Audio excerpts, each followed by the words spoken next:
Welcome back to the deep dive. Okay, so today we're plunging into something, well, pretty universal. This whole quest for fulfilling work. And we're not just talking about, getting a job. It's more about finding a path that feels right, that clicks with your sense of purpose, meaning, real engagement. Our main guide for this is Roman Krznaric's book, Finding Fulfilling Work, a practical guide. It's a really fantastic resource, I think, for anyone maybe questioning their current setup or just longing for work that resonates more deeply. Yeah, exactly. And that's really what we want to help you with today. Think of this deep dive as a chance to get some genuine clarity, maybe some fresh perspectives, especially if you've been feeling a bit stuck, maybe uninspired, or just frankly overwhelmed by thinking about career choices. Yeah. We're hoping to offer a bit of a shortcut here to understanding what really defines meaningful work, cutting through some of the noise. You know, Okay, so let's jump right into maybe the biggest belief we often have. This idea that there's like one perfect career path just waiting for us, our sort of professional soulmate. Krznaric really takes this idea apart, doesn't he? He calls it a myth and suggests it might actually hold us back. How does he dismantle that? well, it's a really powerful reframing. Karznaric argues that, this pressure to find the one perfect job is actually quite a modern thing, Mm. and it often leads to anxiety, maybe even inaction. What's so liberating about his perspective is the shift away from that single ideal. Instead, he encourages exploring like a whole portfolio of interests, recognizing that fulfillment can actually come from lots of different places. The focus shifts away from this narrow search towards understanding what kind of work aligns with your core values across many possibilities. Hmm. I can definitely see how that pressure feels paralyzing. But, okay, if there's no one perfect job, doesn't that almost make it harder? Like, just too many options. How do you navigate that? Well, he argues it's actually the opposite. That idea of the one creates this impossible standard. Letting go of it frees you up. It opens up this space where you can prioritize what genuinely makes you feel alive, Mm. whether that's using a certain skill, making an impact, being creative, whatever it is for you. It encourages a more, I guess, playful approach, less rigid, which actually we'll get into a bit more later. Okay, yeah, that makes sense. And it leads nicely into what does make work fulfilling then. Because often, we think success means climbing the ladder, big salary, maybe getting recognized.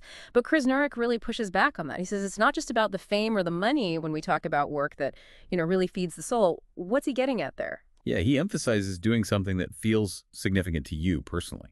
And if you connect that to the bigger picture, it really makes you ask, are you valuing the right things? When you think about your next move.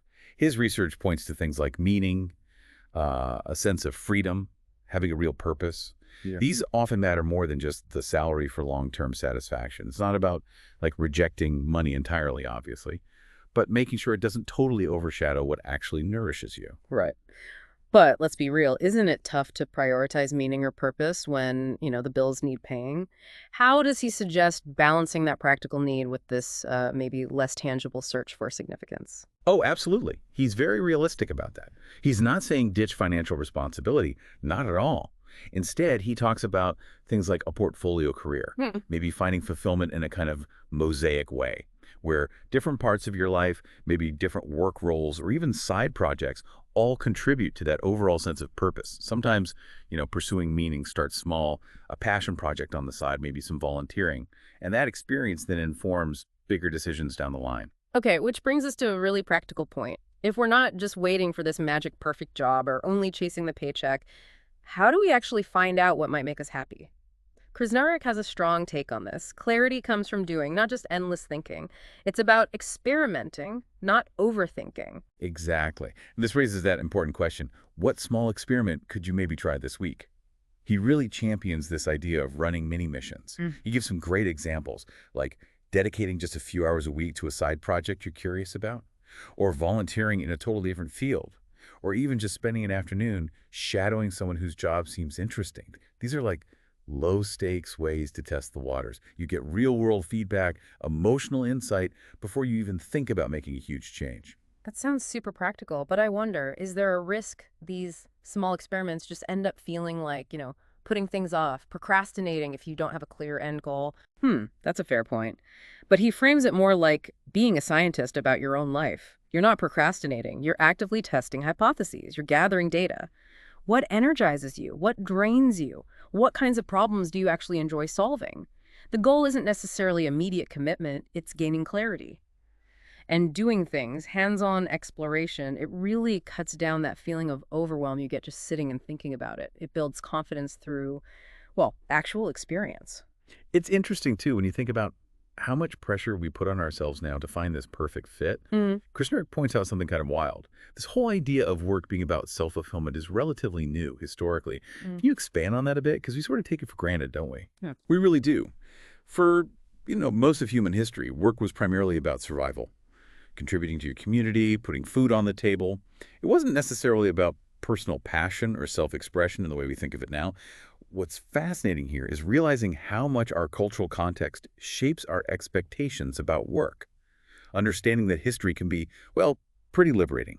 It shows that some of our modern anxieties about finding the dream job are partly a social construct. And the book reminds us fulfillment looks different across cultures, even across different stages of our own lives. And the diversity is totally okay. There isn't one right way. So if our culture is maybe pushing one definition of success, say money and status, but our gut, our inner compass is pulling us somewhere else, how do we start to tune out that external noise? That's exactly it. Which leads us right to his next crucial point. The importance of listening to your inner compass. Instead of just chasing what looks good on paper or what other people expect, he really urges us to pay attention to what actually energizes us, what genuinely lights you up, even if it seems a bit unconventional. Okay, but what if the thing that really energizes you seems totally impractical? Or, like you said, unconventional? How do you build the courage to trust that feeling when maybe society or even your family is saying, no, go chase that other thing? Yeah, that's the challenge, isn't it? It really comes down to trusting your instincts over those external validations. Krznaric's point is that you need to pay attention to what you naturally care about, what you find yourself drawn to doing, thinking about. Even if those things don't fit neatly into a standard job description, these aren't just random hobbies. He sees them as vital clues. They often reveal your deeper values, where your unique spark might lie. So it's about having the courage to actually explore those paths, because that's often where the most authentic passion and potential for fulfillment is hiding. Hmm.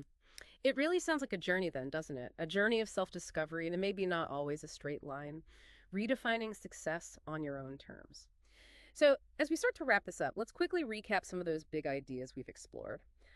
First, we tackled that myth of the perfect job, right? Which kind of frees you up to explore lots of paths. Then we looked at valuing real meaning and purpose, maybe even more than just money. Recognizing significance often leads to more satisfaction long term. We talked about the power of those small experiments, a really practical way to get clarity without huge risk. We touched on the surprising historical and cultural angle, how our ideas about work have changed. And finally, we landed on the huge importance of listening to that inner compass, tuning into what truly energizes you. That's a great summary. It's definitely a lot to think about. But maybe the final sort of provocative thought from Krznaric to leave everyone with is this idea. He basically says, you don't need to have it all figured out. Start where you are, explore, learn, grow. The path to fulfilling work is rarely straight, but it's absolutely worth the journey. Mm. And I think that's really powerful. It's not about finding some perfect final destination tomorrow. It's about embracing the ongoing process, the discovery, the evolution, even if it feels messy sometimes. Absolutely. Embrace the messiness. Well, thank you so much for joining us on this deep dive today. We really hope these ideas spark something for you and maybe encourage you to keep exploring what truly fulfilling work could look like in your own life.